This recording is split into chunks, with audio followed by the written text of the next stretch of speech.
నాని నటించిన నేను లోకల్ సినిమాలో ఏ హీరో నటించాలో తెలుసా? రాజ్ తరుణ్.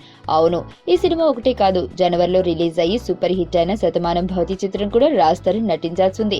కానీ రాజ్ తరుణ్ ఇతర సినిమాలతో బిజీగా ఉండటంతో పాటు కథలో జోక్యం చేసుకోవడం వల్ల ఆ 2 సినిమాలు కూడా రాజ్ తరుణ్ ని కాదని వెళ్లిపోయాయి. కట్ చేస్తే శతమానం భవతి సర్వనంద్ చేసి హిట్ కొట్టగా, నేను లోకల్ చిత్రాన్ని నాని చేసి హిట్ కొట్టాడు.